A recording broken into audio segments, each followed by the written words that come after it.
The supreme art of war is to subdue the enemy without fighting. Sun Tzu. The Art of War is a book attributed to Sun Tzu, who is revered as a legendary historical military figure, as well as a philosopher, and whose real name is Sun Tzu. The name Sun Tzu is actually an honorary title, meaning Master's Son.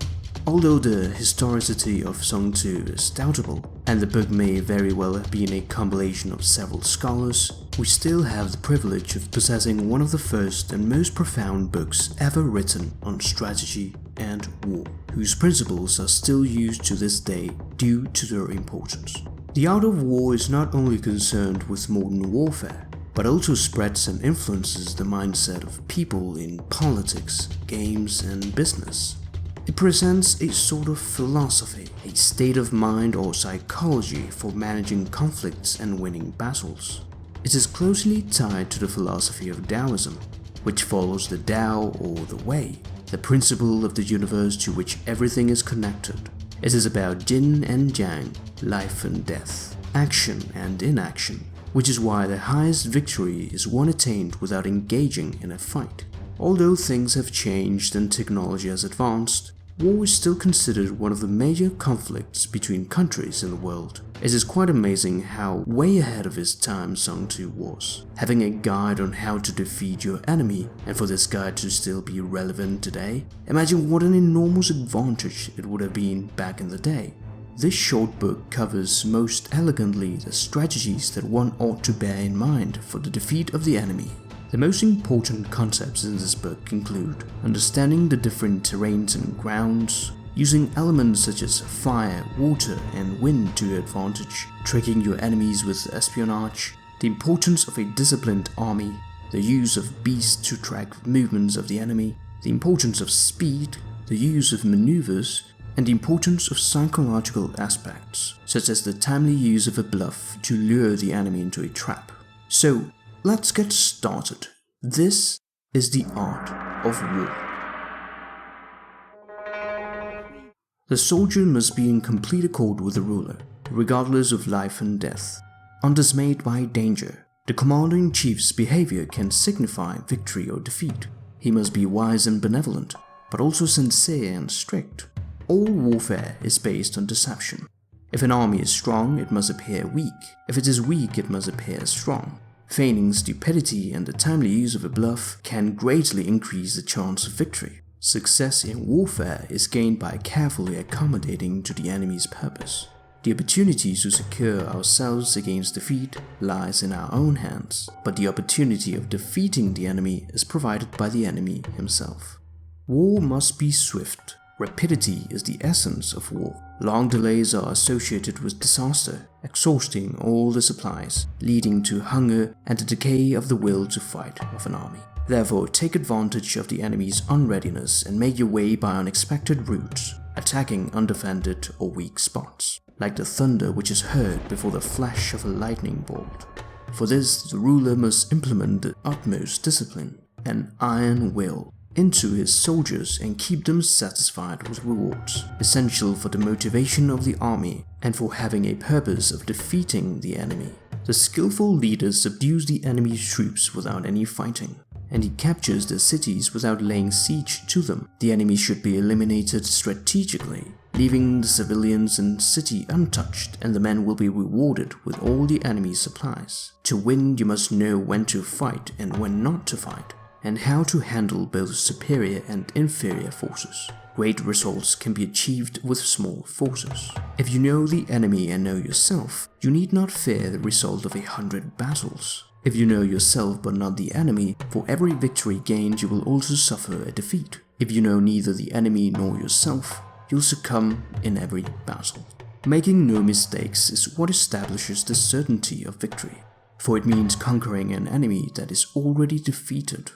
In battle, there are no more than two methods of attack, the direct and the indirect, yet these two in combination give rise to an endless series of maneuvers. The direct method may be used for joining battle, but indirect methods will be needed in order to secure victory, attacking the enemy's flank or rear.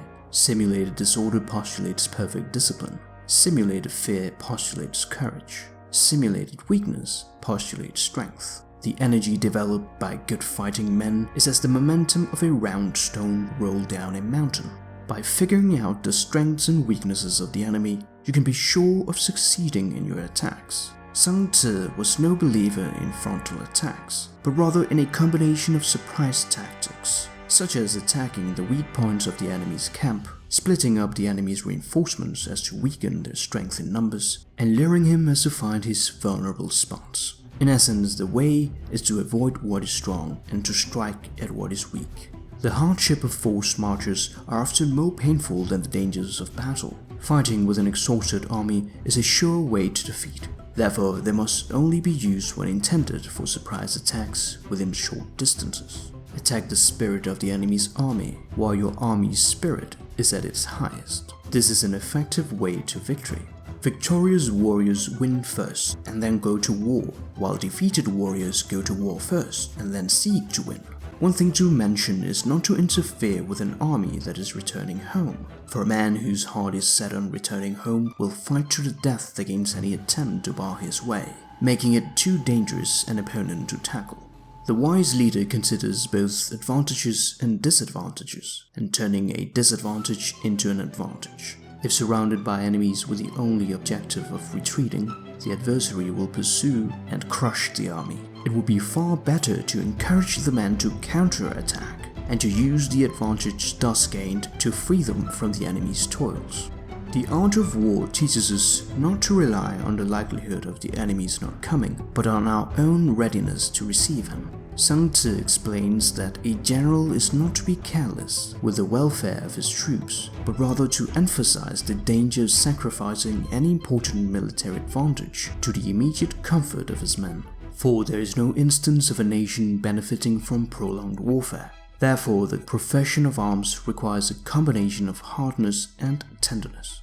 Be aware of your surroundings. If faced with mountains, do not climb heights in order to fight. After crossing a river, you should get far away from it and deliver your attack when half the army gets across. If forced to fight in marshes, have water and grass near you and get your back where there are trees, for the ground is less likely to be treacherous. The rising of birds in their flight is the sign of an enemy ambush beneath the spot. Startled beasts indicate that a sudden attack is coming, and at the same time, if birds gather on any spot, it is unoccupied. This is a useful fact to bear in mind when, for instance, the enemy has secretly abandoned their camp. With respect to terrain, high and sunny places are advantageous not only for their strategic spot, but also because they are immune from disastrous floods. If we know that our men are in a condition to attack but are unaware that the enemy is not open to attack, we have only gone halfway towards victory. If we know that the enemy is open to attack but are unaware that our own men are not in a condition to attack, we have only gone halfway towards victory. And if we know that the enemy is open to attack, and also know that our men are in a condition to attack, but are unaware that the nature of the ground makes fighting impracticable, we have still gone only halfway towards victory. The art of war recognizes different varieties of ground.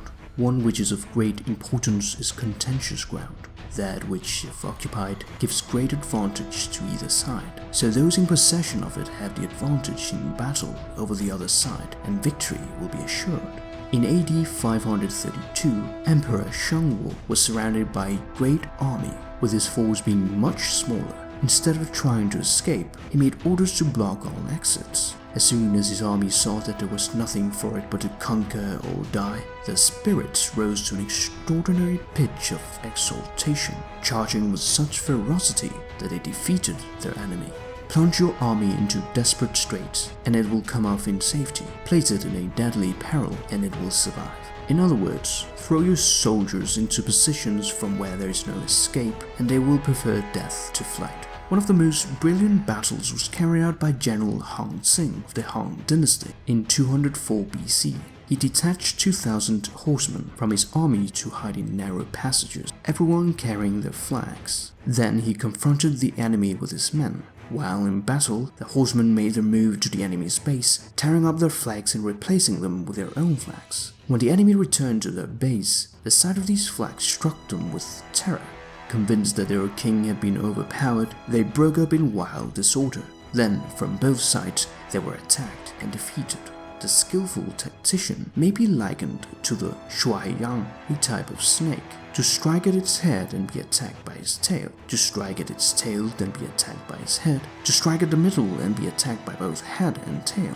Another important attack is using fire. The prime object of attacking with fire is to throw the enemy into confusion. When starting a fire near the enemy's camp, it must be done so on the side facing the wind for it to spread faster.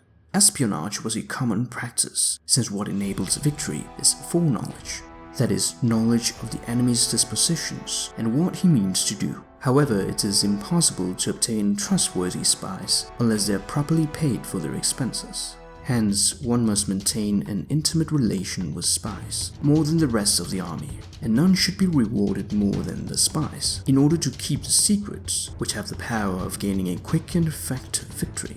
Spies can be obtained from your own men or your enemy's men, offering them handsome rewards in return for valuable information. In this way, you'll be able to find out the state of affairs in the enemy's city, thereby gaining knowledge of the enemy. Spies are a most important element in war, because on them depends an army's ability to move. An army without spies is like a man without ears or eyes. The different measures suited to the varieties of ground, the expediency of aggressive or defensive tactics, and the fundamental laws of human nature are of vital importance in the art of war. Sun Tzu ultimately emphasized the purpose of war to give way to peace and harmony within the society. In peace, prepare for war. In war, prepare for peace. The art of war is of vital importance to the state. It is a matter of life and death, a road either to safety or to ruin. Hence, under no circumstances can it be neglected. Sun Tzu.